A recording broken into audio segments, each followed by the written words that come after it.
Habari za mchana ndugu mpenzi msikilizaji wa Ajira Update. Kama tunavyofahamu na tunajua kwamba tunapokea maswali kwa njia ya comment. Hivyo kuna swali muhimu sana tumepokea hivi punde. Naomba tulipreview kwa pamoja wote alafu tulitolee majibu, na hili swali linahusiana na watu wote. Nitaongea kwa faida ya watu wote ambao wanasubiri kuomba ajira za polisi. Nitatengeneza hii makala, itakuwa ndefu kidogo maana nitaelezea vitu vingi sana kuhusiana na mfumo. Sasa naomba tu preview hii comment kwa pamoja. Anaitwa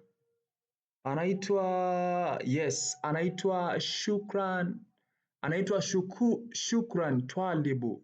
Ni mwanafamilia kabisa. Kama unakumbuka jana aliuliza swali pia, sasa anahitaji maelezo zaidi. Anasema, kaka, samahani kwa usumbufu. Nauliza, mimi nitajuaje kama mfumo wameweka limit ya ufaulu unaohitajika kutokana na tangazo muda nitakaoomba maombi? Kwa maana hiyo, kama umemuelewa, kiufupi anahitaji kufahamu ni nini atajua kwamba je, kwenye ule mfumo wameshaweka limiti fulani.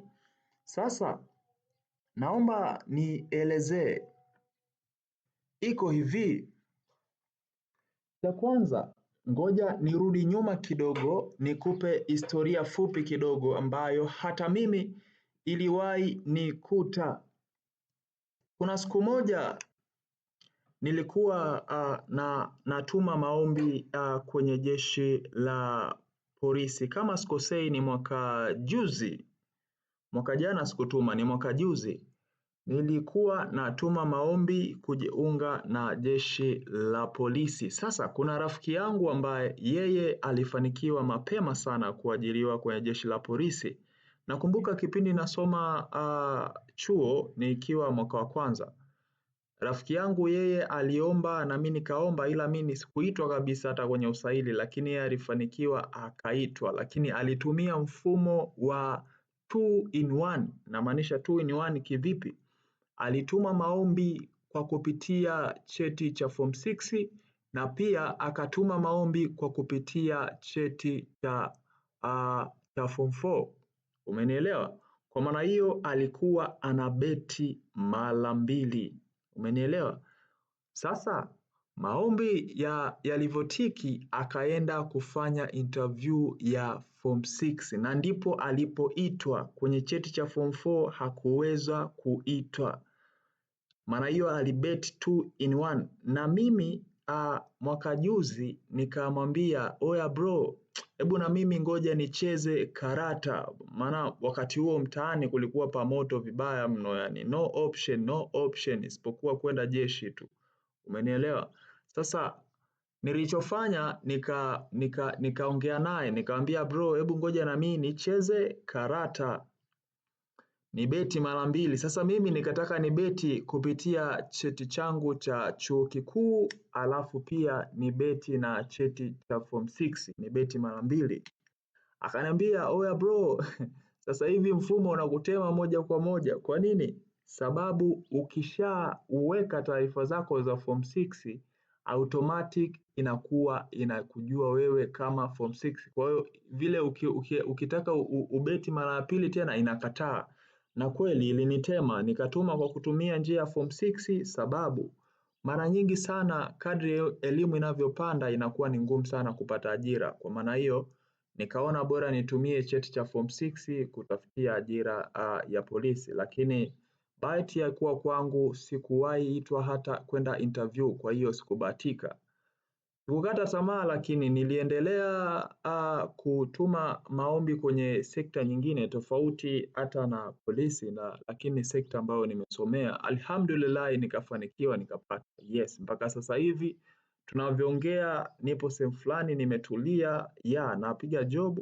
Ndio maana mtu ambaye yupo kwenye kundi letu hili la Ajira Update natamani sana atoke mtaani, maana mtaa na ujua vizuri sana. Sasa twende mbele sasa kwenye swali la ndugu yetu. Bana, mfumo unaweza kukukataaje? Mara nyingi sana mfumo unakuwa umesetiwa vigezo fulani. Ndio maana unakuta mpo wengi lakini unakuta wanaochaguliwa kwenda interview ni wachache. Kwa nini? Ule mfumo unakuwa ni automatic, unachagua mtu automatic. Kwa hiyo inategemea kwamba ule mfumo kweli watauseti kuendana na sifa ambazo zinahitajika au wataadjust kidogo kwamba kama kuna mtu akifikia sifa fulani basi imchukue tu. Umenielewa? Sasa kama wataicommand na kuiweka kwenye sifa ambazo kweli wamezitangaza kwenye ajira hizo, kwamba mtu asipokuwa na sifa hizi basi inamtema, inakutema moja kwa moja, maana hiyo hautachaguliwa hata kwenda kwenye usaili. Kwa hiyo mara nyingi mifumo inarahisisha kwenye kuchagua, alafu mifumo haina upendeleo, haina ubinadamu. Kwa maana hiyo kama kweli ukikizi vigezo vinavyohitajika na watu, idadi ya watu kawa ndani ya idadi ya watu ambao wanaohitajika, basi unaitwa kwenye interview. Kwa maana hiyo huu mfumo wa online hauna upendeleo. Yes, ndio ninachopendea mfumo wa online. Hauna upendeleo wowote, ni haki sawa kwa wote. Cha kukuomba jitahidi sana, ajira zikitoka, ingia kwenye mfumo mapema, ufanye application mapema. Kwa nini? Maana mimi kwangu ninadhani ni watu wengi sana huwa wana vigezo au sifa ambazo zinahitajika kuitwa, lakini unakuta jeshi linahitaji watu kadhaa, lakini watu waliokuja ni wengi sana, na kuwatema watu wengi kwenye interview, watumie gharama zao, watumie nauli, watumie nini, ni matumizi mabaya ya fedha. Kwa maana hiyo sasa, ndio maana unakuta kuna muda nadhani huwa wanakuwa na limit kwamba tukifikisha watu kadhaa basi tufunge dirisha, tuchukue hao watu ndio tuende nao kwenye usaili. Kwa hiyo kuna muda nadhani maamuzi yanaweza kutumika kwa mtu ambaye amewahi sana. Kwa hiyo ukiwahi sana, ukichelewa sio vizuri. Jitahidi sana uwahi kuomba. Huwezi jua kwamba wataona watu wamekuwa wengi kiasi gani then wawaite kwenye interview. Yes, iko hivyo ndugu yangu. Nadhani ndugu yangu Twalibu nimekujibu kwa ufasaha zaidi, na kwa mtu ambaye atasikiliza hii video basi itamsaidia sana, na story fupi hapo nimetoa. Nadhani kwa mtu ambaye utasikiliza video mwanzo mwisho utajifunza kitu. Chao, asante sana.